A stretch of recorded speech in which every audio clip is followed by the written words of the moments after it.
Hello, this is Don the Tool Man, and today was a pretty good day at the garage sales. I got a $10 tool haul here. All the wrenches were 4 for $1, which is unbelievable. And I'd like to share some of my finds with you today.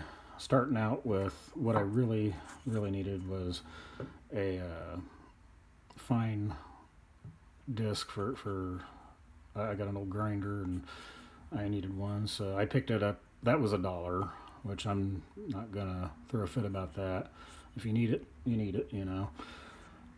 And I'll start off to my right here. This, I don't know if you can see it. A lot of these tools are gonna need some cleaning. And I plan on, this is how I want to do it. I'm going to clean each tool and I'm going to do a short on each tool that I do and stuff. It might make it a little easier. So if you want to see how they turn out, just be looking for my shorts and stuff.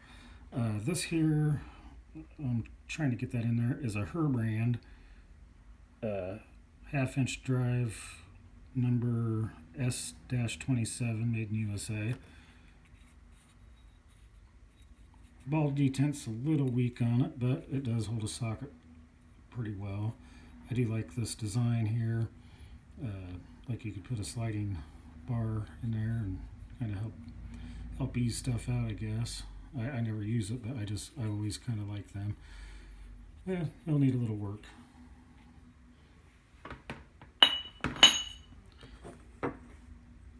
And here is a Bonnie made in USA. It's going to take some work to clean this up, but I did have the same era. It was a double box in wrench that it was a Bonaloy also, just like this. It's 3/4, and it looked in about the same shape, and it cleaned up rather nice. So I got a little faith in this one.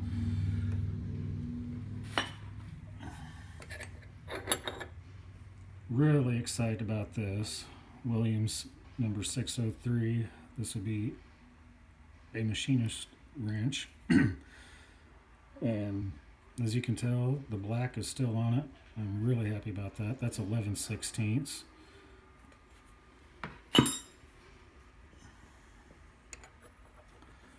And here is another machinist wrench. It's 1702 Armalloy Armstrong made in the USA. Really happy about that. And that's a 9/16.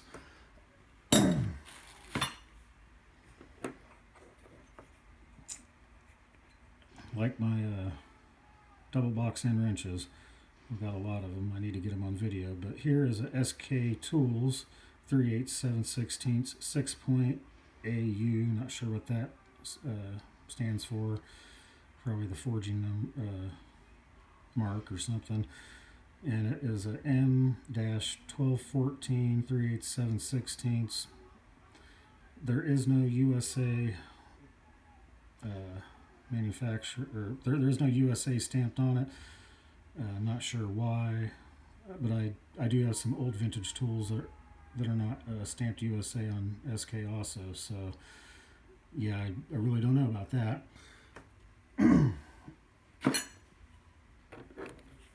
Here is an Industro, and I don't think I can get that in there.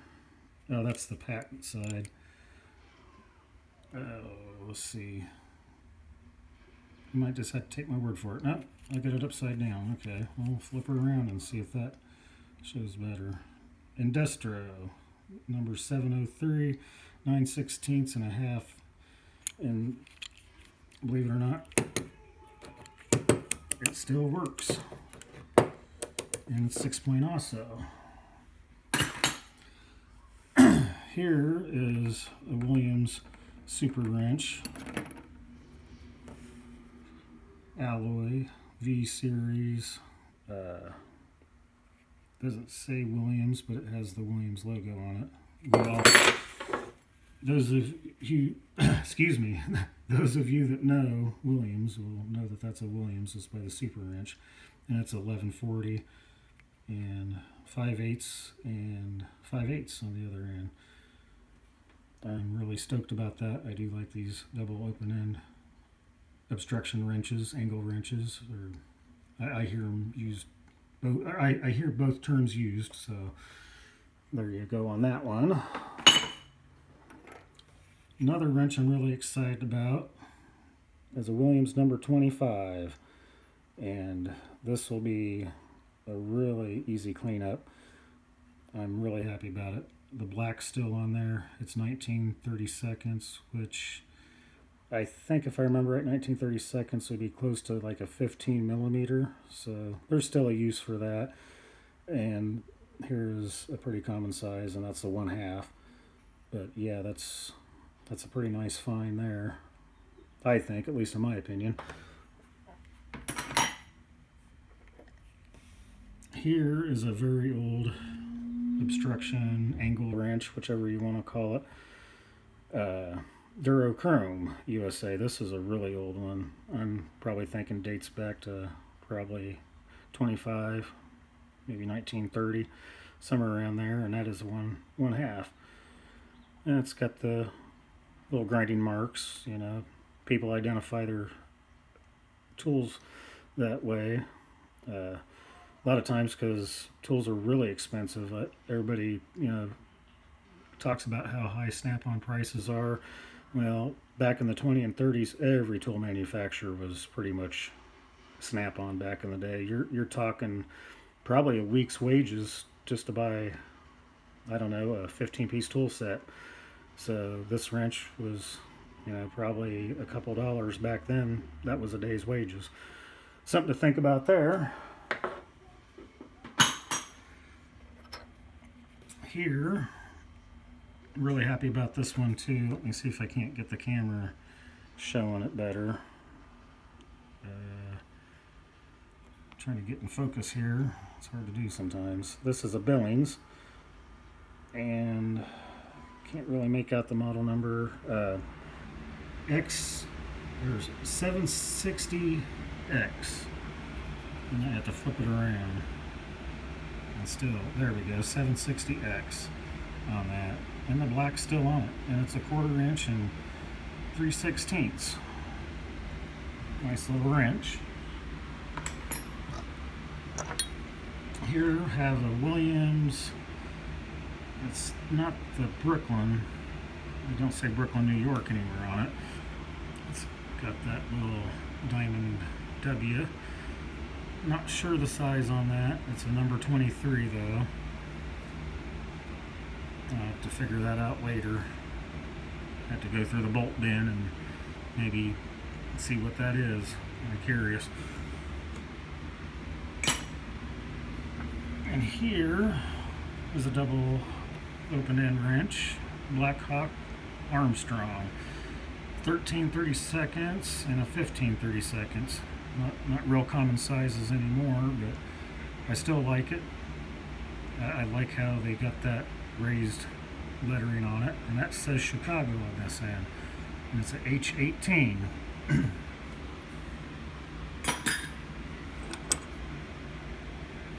Here is an Industro Super, model number 741, double box end wrench, and 7/16 and a 3/8, and it's 6-point, which I'm pretty happy about that because I don't have a lot of 6-points, at least in the double box end series that I have.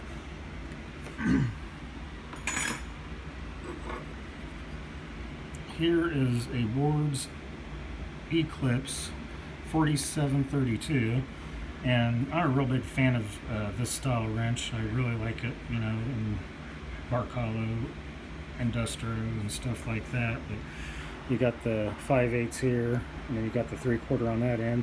Looks like somebody took a grinder to it, which, it's the first one I've got, so it's going to go in my collection.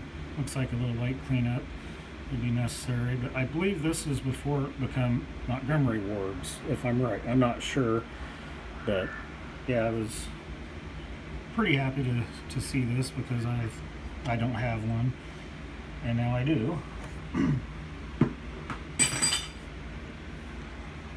Here's another find that, well, I ended up trading. I got 2 extra wrenches. My girlfriend, she likes the mini wrenches, and I had an old SK green handled screwdriver, and she really liked it, so I traded it for another, I think for that SK Tools double box end. So I come out 2 extra on that, but this little Bonnie here, I don't have one of these in my collection. It's 11/32, and it is a 115/9A, made in USA. So I was pretty happy to have that.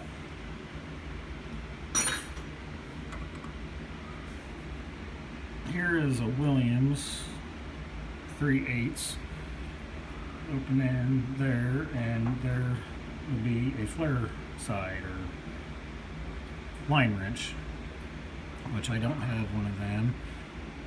Sad thing is when I was at the yard sale, I had a whole handful of stuff, and there was a Williams of this same era. I believe this is about in the 50s, but I'm not sure, I could be wrong. It was, I believe, a 5/8 combo wrench, and I got to talking, and then the guy got me a box to put the stuff in. I think I laid that Williams combo wrench down and didn't pick it up, so crying a little bit about that one, but you know, it is what it is. I mean, I still, I think, come out pretty good. I mean, at least for no more than what I paid for all this. So I'm real happy. And I might go back tomorrow and see if that wrench is still there. This guy had thousands of wrenches. I mean, you could be there all day picking and sorting. And I didn't have to go very far. It was right there in St. Joe, Missouri, where I live, so I got lucky on that.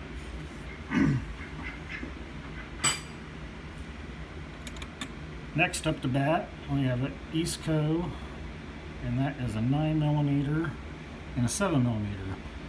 And this will be the very first Eastco that I have in my collection, so I'm real happy about that. The number is 61609, and it says made in USA. Don't say forged in USA. They made a habit to say made in USA on this one. So yeah, I was real happy to have that, and I could use some extra millimeters, so that helps out.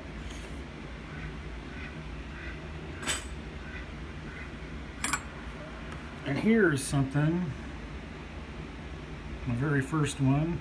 I wasn't really familiar that Cobalt made USA made tools. I did watch a YouTube video where someone had stated that I think he had a 10mm, and it was a flank drive like this thin, and he had mentioned that it was made by Williams. And I did a little research on it, and sure enough, in 2002, Williams had a contract with Lowe's, I believe, if I remember right. But I know Snap-on acquired Williams in 1993, so I'm not real sure. I believe this would be a Snap-on Williams manufactured wrench, because it really gives me a hint that it might be Snap-on also, especially with the lettering or the font on it. And that part number is 01408 USA. So yeah, I really needed one of these, especially in 6-point. When I'm doing a lot of brake work, yeah, I don't want to round anything off, so this will make sure that I don't. So really happy about that. Here, up to bat, is a double open end Armstrong USA. I don't have a whole lot of Armstrong tools. I do have an Armstrong ratchet. I believe it's the 12-913 double pawl. I'll do a video on that sometime, but it's 11/16 and 5/8. And this one here is not going to take a whole lot. This may be a slight buffing, and I think this one will be good. So really happy about that. Oops. Here